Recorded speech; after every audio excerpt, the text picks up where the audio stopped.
received a phone call from the Minister of Police, Nathi Mthethwa, commissioners. I went to his residence in Waterkloof. Symbol say, we must stop prosecuting Mdluli, we must stop disciplinary case against Mdluli. If we talk about political interference, that was the worst I've ever experienced. This is not what I signed for when I joined the police. This can't be right. The minister can't give me these instructions. South Africa's ambassador to France, Nathi Mthethwa, has died in Paris. The former Minister of Police was reported missing after his security could not find him.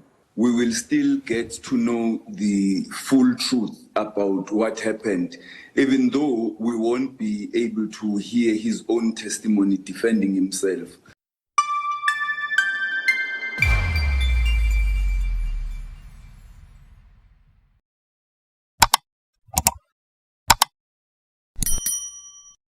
Hello everyone, welcome back to the channel.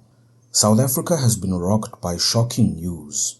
Nathi Mthethwa, our former Minister of Police and most recently Ambassador to France, has been found dead in Paris. Now before I continue, let's listen to the announcement that confirmed his passing. South Africa's ambassador to France, Nathi Mthethwa, has died in Paris. The former Minister of Police was reported missing after his security could not find him. He was apparently last seen yesterday afternoon. It's alleged that he fell from the 22nd floor of a hotel, though local authorities have not yet confirmed the exact circumstances surrounding his death. So this comes at a time when Mthethwa's name was under serious scrutiny at the Madlanga Commission of Inquiry. Just days ago, KZN Police Commissioner Nhlanhla Mkhwanazi accused him of interfering in the Richard Mdluli case, saying Mthethwa tried to stop both the criminal and disciplinary processes against the former crime intelligence boss. Let's hear Mkhwanazi in his own words. After having received this letter from advocate to say Mdluli must go to court, I received a phone call from the same Inspector General of Intelligence when I was driving home. She said, I must come back and bring back that decision, the final decision she made about the criminal case, because she has risked her career with making the decision of saying Mdluli must be charged. She wants to withdraw that letter. So when I asked her, but why you want to withdraw the letter of a criminal case? You've read the case and you wrote to me and you say, Mdluli must go and face the music. Why do you want to withdraw it? And she said, no. It's my career now in line. So I need to withdraw that. I made a wrong decision. I should not have said Mdluli must be charged, which means she charged the wrong people in the higher echelon of maybe within the police structures or in government that did not want Mdluli to be charged. And I refused to come back and withdraw the letter. And then I received a phone call from the Minister of Police, Nathi Mthethwa, commissioners. I went to his residence in Waterkloof.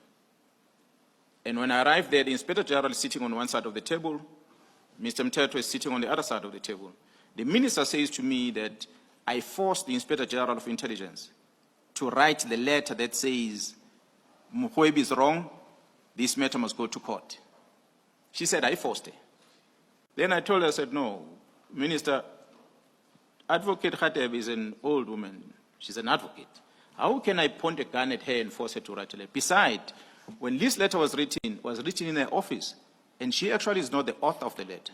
The author of the letter is Advocate J. Govender, who is an experienced prosecutor person who's working in that office. She's the one that drafted the letter, not you, not the Inspector General of Intelligence. That means I didn't want to hear any of that.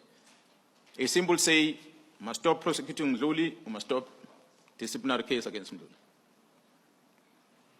Now, if we talk about political interference, that was the worst I've ever experienced. At that time, Commissioner, I come from the specialized operation. The only thing I know is to chase criminals. And I'm promoted to become the acting National Commissioner, and I'm confronted with this in front of me. And I said, but this is not what I signed for when I joined the police. This can't be right. The minister can't give me these instructions.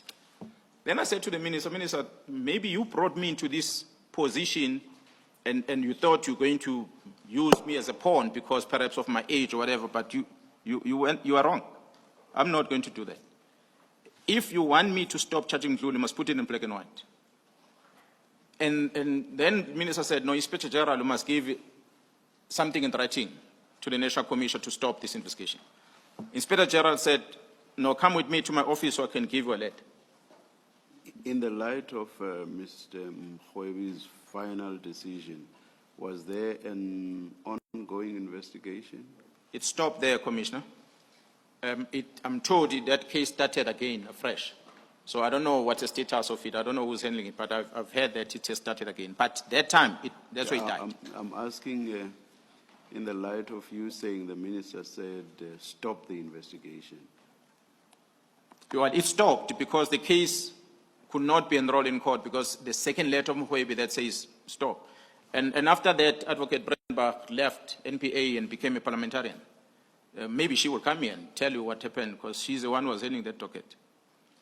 I don't know the details within NPA, what politics was happening there. But I believe that is one of maybe the things that might motivated her to leave NPA. I do not know. But I'm talking about experience I had was that Mkhwebi had written a first letter and referred to the Inspector General. Inspector General responded back and said, this is not my terrain. And Mkhwebi write another letter and say, my final decision. And that was the end of that case.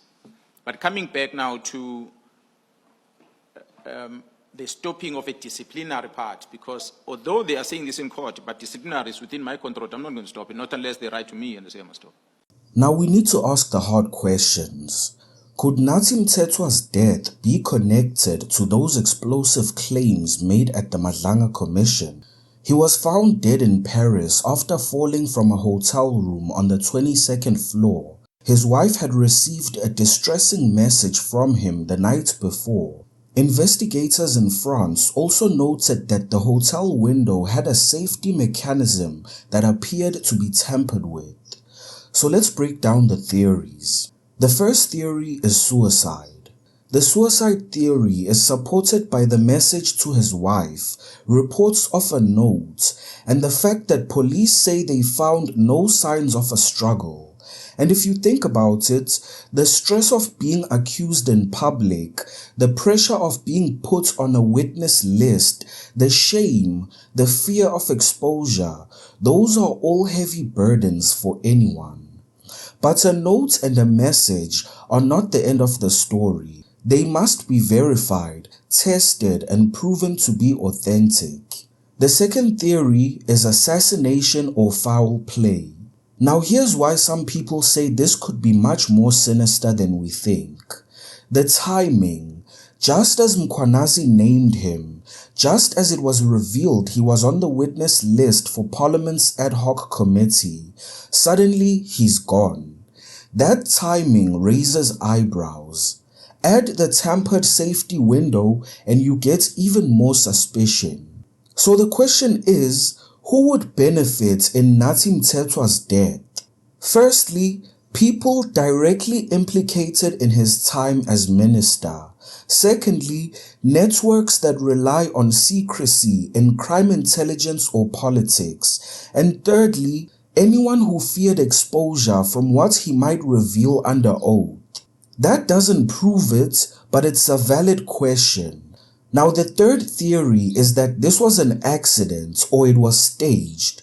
So there's also the possibility of this whole thing being an accident or a scene staged to look like something else. But a tampered with safety lock makes accidents less likely. Staging, on the other hand, would require cover-ups, planted evidence, or manipulated CCTV. That's why the forensic investigation matters. Now the bigger question is this: was he really the first accused of corruption? No. South Africa has seen plenty of high-profile allegations. But here's the difference. His sudden death, right as his name resurfaced, feels different. And that's why people are asking, did Nathi Mthethwa know more? Would his testimony have damaged powerful people? That's the shadow that hangs over this case. So in the next coming week or so, these are the things I believe we should be watching out for.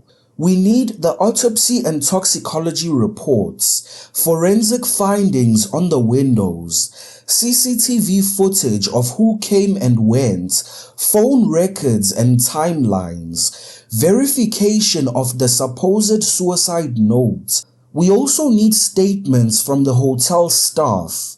Until all those things are released, every theory stays a theory. In the middle of all of this, former Minister Malusi Gigaba shared his thoughts, pointing out that the commission is not a court of law and that Mthethwa's own voice will now never be heard in his defense. Here's what Gigaba had to say. Let me get your thoughts lastly then on what I would imagine is going to be an awkward conversation for many people over the coming days, because at the Madlanga Commission of Inquiry, his name came up in the last 2 weeks, brought up by the KZN Police Commissioner Nhlanhla Mkhwanazi. I'm not going to ask you to pronounce on whether he was guilty or innocent of the allegation that he basically tried to get rid of the case against the former crime intelligence boss, Richard Mdluli. But at this stage, do you worry that this will remain then as a blemish on his record posthumously?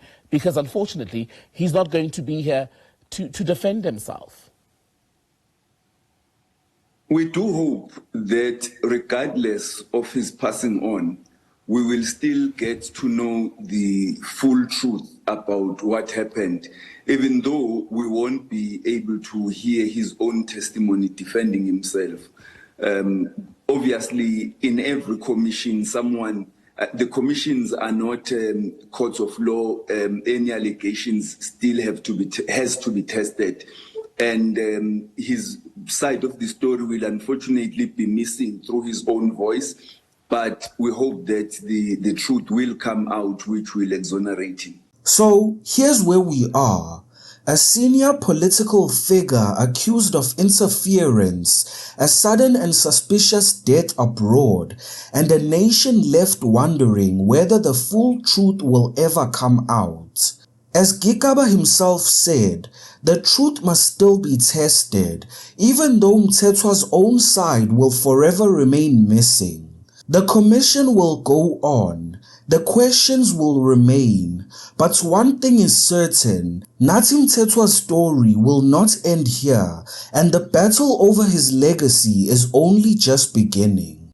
Watch the video on your left to see General Khumalo exposing the Big Five cartel. Don't forget to hit the like button, subscribe to the channel, and hit the notification bell.